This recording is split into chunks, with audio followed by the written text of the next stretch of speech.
நேயர்களுக்கு வணக்கம். மீண்டும் உங்கள் கிருஷ்ணா எஃப்எம் சேனல் வழியாக கவிதை நேரம் பகுதியில் சந்திப்பதில் உங்கள் அனைவரையும் சந்திப்பதில் எனக்கு பெருமகிழ்வும் ஆனந்தமும். இன்று கவிதை நேரம் பகுதியில் கலந்து கொண்டு சிறப்பிக்கிறார்கள் கி. கவியரசன் அவர்களின் அற்புதமான கவிதைகள். அன்பு நேயர்களே, கி. கவியரசன் அவர்களின் கவிதைகள் இன்றைய நிகழ்ச்சியை அலங்கரிக்க காத்து கொண்டிருக்கிறது. வாருங்கள், கவிதைகளுக்குள் செல்லலாமா? உதிர்ந்து விழும் இலைகளை பார்த்து கொண்டு அசைவுகளற்று இருக்கிறார் மரத்தடியில் ஒரு முதியவர். ஒருவேளை அவரது மரம் உள்ளே துளிர்த்து கொண்டிருக்கலாம், அல்லது கடைசி இலை எப்பொழுது விழும் என்று எதிர்நோக்கி இருக்கலாம். எதற்கும் அவர் அசையும் வரை நான் காத்திருக்கிறேன் என்று ரொம்ப அற்புதமாக அந்த கவிதையை வடித்திருக்கிறார். பாருங்கள், அந்த உதிர்ந்து வரும் இலைகளை பார்த்து கொண்டு அசைவுகளற்று இருக்கும் அந்த வயதான முதியவரின் யாரும் கண்டு கொள்ளாமல் சென்று கொண்டுதான் இருப்பார்கள் தற்பொழுதெல்லாம் அல்லவா? ஆனால் அவரை மிகவும் ஒரு அற்புதமான ஒரு நிகழ்வாக அமைத்து கவிதையின் கதாநாயகனாக அமைத்து எழுதியிருக்கிறார். பாருங்கள், அந்த முதியவர் கொஞ்சம் அசைந்தால் கண்டிப்பாக நான் அவரை விட்டு நீங்கி விடுவேன். அவர் அசையும் வரை நான் காத்திருக்கிறேன்.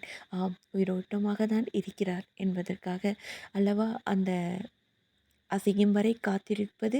ரொம்ப அற்புதமான அந்த கவிதைக்கு சொந்தக்காரர் கி. கவியரசன் அவர்கள். ஆம், அவருடைய முதல் கவிதை மிகவும் அற்புதமாக இருந்தது. உதிர்ந்து விழும் இலைகளை பார்த்து கொண்டு அசைவுகளற்று இருக்கிறார் மரத்தடியில் ஒரு முதியவர். ஒருவேளை அவரது மரம் உள்ளே துளிர்த்து கொண்டே இருக்கலாம், அல்லது கடைசி இலை எப்பொழுது விழும் என்று எதிர்நோக்கி இருக்கலாம். எதற்கும் அவர் அசையும் வரை நான் காத்திருக்கிறேன். ஆம், ரொம்ப அழகாக அந்த கவிதை அமைந்திருந்தது அல்லவா அன்பு நேயர்களே? இப்படியான கவிதைகளை வாசிக்கும் பொழுது நமக்குள் ஒரு இளைப்பாறுதலும் கிடைத்து விடுகிறது என்று சொன்னால் அது மிகையல்ல. அவருடைய அடுத்த கவிதை இப்படியாக அமைகிறது. நல்ல காற்று கதவை திறந்து கொண்டு வீட்டினுள் நுழைகிறது. மழை சத்தம் வெப்பம் தாழாமல் வியர்த்தொழுகுகிறதோ மேகம். தேடிக்கொண்டிருக்கிறேன் நல்ல குடையை. வெப்பம் தாழாமல் வியர்த்தொழுகுகிறதோ மேகம். தேடிக்கொண்டிருக்கிறேன் நல்ல குடையை. ஆம், அந்த காற்று கதவை திறந்து கொண்டு வீட்டிலில் நுழையும் பொழுது மழை சத்தத்தோடு தான் நுழைகிறது. எத்தனை பேர் அதை ரசிக்கிறோம். ஆனால் கவிஞர் ரொம்ப அற்புதமாக ரசித்திருக்கிறார். அது மட்டுமல்ல, வெப்பம் தாழாமல் அந்த மேகத்திற்கு வியர்த்து ஒழுகிறதோ தேடிக்கொண்டிருக்கிறேன் நல்ல குடையை என்றும் சொல்லி இருக்கிறார். எவ்வளவு அழகான ஒரு வர்ணனை பாருங்கள். ரொம்ப அற்புதமான அந்த வர்ணனைக்கு சொந்தக்காரர் கி. கவியரசன் அவர்கள். அடுத்து அவருடைய கவிதை தொகுப்பிலிருந்து நாம் பார்க்க இருக்கும் கவிதை இதுதான். நேற்றொரு கனவு.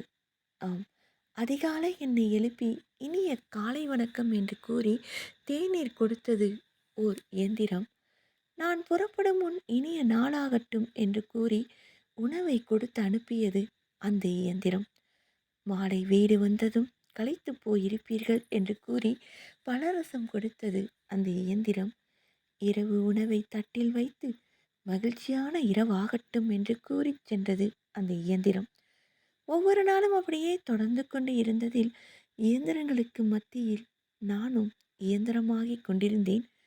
யாரோ தட்டி, இந்தாங்க டீ, இன்னைக்கு என்ன இன்னும் தூங்குறீங்க? வழக்கமா இந்நேரம் காலில் சக்கரத்தை கட்டி கொண்டு ஓடுவீங்களே என்றதும் தலைகீழாக பொழுது விடிந்திருந்தது. இங்கு எனக்கு மத்தியில் இவர்களும் இயந்திரங்களாக மாறி இருந்தார்கள். ரொம்ப அற்புதமான அந்த கவிதை இன்றைய தற்போதைய நிலையை எடுத்து சொன்னது என்று சொல்லலாம் அந்த கவிதை அல்லவா? ரொம்ப அற்புதமான அந்த கவிதையை ரசிக்கவும் வைத்தது. அடுத்து பாருங்கள், இலைக்கு நடுவே மறைந்து கொண்டிருக்கும் பட்டாம்பூச்சியை கவிஞர் எவ்வளவு அற்புதமான வர்ணனையோடு வர்ணிக்கிறார் இந்த கவிதையில். ஏதோ ஒரு இலைக்கு நடுவில் சென்று மறைந்து கொண்ட பட்டாம்பூச்சியை தேடிக்கொண்டிருந்தேன். காற்றில் தன் சிறகுகளை அசைத்து பட்டாம்பூச்சிகளாக மாறிவிட்டன இலைகள். காற்றில் தன் சிறகுகளை அசைத்து பட்டாம்பூச்சிகளாக மாறிவிட்டன இலைகள். ஆம், எவ்வளவு அழகான அந்த பட்டாம்பூச்சி நமக்குள் சிறகடித்து பரந்த உணர்வை தந்தது இந்த கவிதை என்று சொல்லலாம் அல்லவா? அடுத்து அவருடைய கவிதை இப்படியாக அமைகிறது. நிழலொன்று நிழலை புரட்டிக் கொண்டு இருந்தது, நிழலொன்று நிழலை கொத்திக் கொண்டிருந்தது, நிழலொன்று நிழலொன்றை உரசிக் கொண்டிருந்தது. நான் புத்தகத்தை புரட்டிக் கொண்டிருந்தேன். பறவையொன்று பழத்தை கொத்திக் கொண்டிருந்தது, கிளையொன்று கிளையொன்றை உரசிக் கொண்டிருந்தது. நான், புத்தகம், பறவை, பழம், கிளை என்று இத்தனையாய் நிஜத்தில் இருந்த அனைத்தும் நிழலுக்குள் வெறும் நிழலென்றே இருக்கின்றன. நான், புத்தகம், பறவை, பழம், கிளை என்று இத்தனையாய் நிஜத்தில் இருந்த அனைத்தும் நிழலுக்குள் வெறும் நிழலென்றே இருக்கின்றன. ஆம், அப்படித்தானே இப்பொழுது போய்கொண்டு இருக்கிறது. எல்லாவற்றையுமே நாம் நிழலாக தான் பார்க்க கிடைக்கிறது. நிஜத்தில் பறவைகள் எங்கே என்று தேடி அலையும் நிலை வெகு தூரத்தில் இல்லை. அப்படியான ஒரு காலத்தில் தான் வாழ்ந்து கொண்டிருக்கிறோம். மிகவும் அற்புதமாக இன்றைய நிலையை எடுத்து காட்டியிருக்கிறது இந்த கவிதை என்று சொல்லலாம். ஆம், நிழலோடையே வாழ்ந்து நிழலோடையே நாம் காலத்தை தள்ளி சென்று கொண்டே இருக்கிறோம். ஆனால் அது நிழல் என்று நமக்கு எப்பொழுது உரைக்கும் என்று நாம் அனைவரும் காத்து கொண்டும் இருக்கிறோம் அல்லவா? மிகவும் அற்புதமான அந்த கவிதை. அடுத்து கவியரசன் அவருடைய கவிதை இப்படியாக அமைகிறது. விட்டு கொடுத்திடலாம், விலகி சென்றிடலாம், மன்னித்தும் விடலாம். பேரதிகபட்சமாக ஒரு முறை மரணிப்பேன், போகட்டும், அதான் மீண்டும் பிறக்கப் போகிறேனே. அதிகபட்சமாக ஒரு முறை மரணிப்பேன், போகட்டும், அதான் மீண்டும் பிறக்கப் போகிறேனே என்று அற்புதமான அந்த கவிதை வரிகளுக்கு சொந்தக்காரர் கவியரசன் அவர்கள். அடுத்து அவருடைய கவிதை தொகுப்பிலிருந்து நாம் ரசிக்க இருக்கும் கவிதை இதுதான் நேர்களே. விழிக்கு மையிட்டு கொண்டு நீ கடந்து விடுகிறாய், என்ன செய்வதென்று புரியாமல் தவிக்கிறேன், கையில் ஏந்திய உன் கண்ணீர் துளிகளை. விழிக்கு மையிட்டு கொண்டு நீ கடந்து விடுகிறாய், என்ன செய்வதென்று புரியாமல் தவிக்கிறேன், கையில் ஏந்திய உன் கண்ணீர் துளிகளை என்று ரொம்ப அற்புதமான வர்ணனையோடு அந்த கவிதை அமைந்திருந்தது என்று சொல்லலாம் அல்லவா? அடுத்து அவருடைய கவிதை தொகுப்பிலிருந்து நாம் ரசிக்க இருக்கும் கவிதை. நீங்கள் என்னை தலையில் வைத்து சுமக்கிறீர்கள், நீங்கள்தான் என்னை தரையில் தள்ளி தர தரவென இழுக்கிறீர்கள். நீங்கள் என்னை கடவுளாக வைத்து மதிக்கிறீர்கள், நீங்கள் தான் என்னை காலுக்கடியில் வைத்து மிதிக்கிறீர்கள். நீங்கள் புண்ணிய நதிகளுக்கு எனது பெயர் வைத்து அழைக்கிறீர்கள், நீங்கள்தான் என் உடலெல்லாம் புண்ணாகும்படி அடிக்கிறீர்கள். நீங்கள் என்னை புனிதத்தின் வடிவம் என கை தட்டுகிறீர்கள், என்னை வைத்து தான் நீங்கள் எல்லா கெட்ட வார்த்தையும் சொல்லி திட்டுகிறீர்கள். தலையிலும் வேண்டாம், தரையிலும் வேண்டாம், எனக்கு நடக்க தெரியும். கடவுளாகவும் வேண்டாம், காலுக்கடியிலும் வேண்டாம், எனக்கு சக மனுஷியாக இருக்க தெரியும். நதியாகவும் வேண்டாம், அடிபடும் கதியாகவும் வேண்டாம், எனக்கு என் வழி தெரியும். கைத்தட்டவும் வேண்டாம், திட்டவும் வேண்டாம், விட்டு விடுங்கள், எனக்கு வாழத் தெரியும். தொண்டு செய்யவோ அடிமையாகவோ நான் வரவில்லை, வாழ்வதற்காக இந்த உலகில் பிறப்பெடுத்த சக உயிர்தான் நான் என்று ரொம்ப அற்புதமாக ஒரு பெண்மையின் உணர்வை அழகாக சொல்லி இருக்கிறார். இதைவிட அற்புதமாக சொல்லிவிடவும் முடியாது.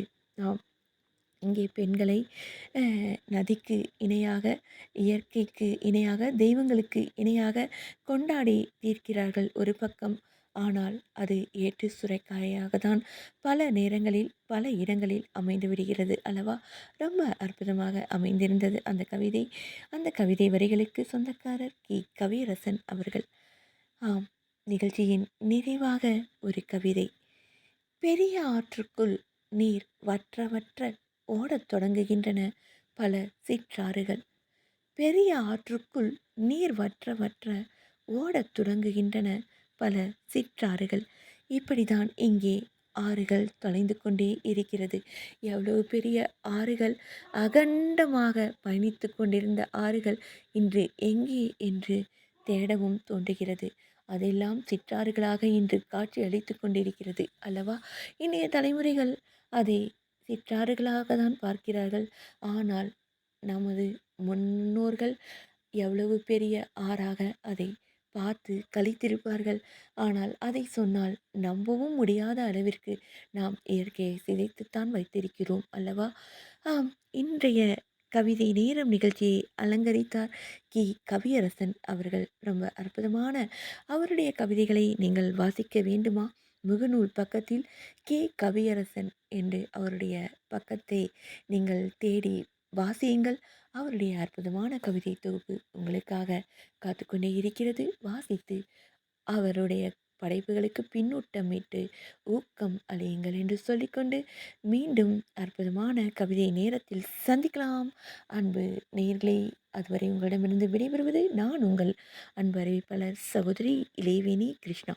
வணக்கம் அன்பு நேய சொந்தங்களே. நன்றி நேயர்களே.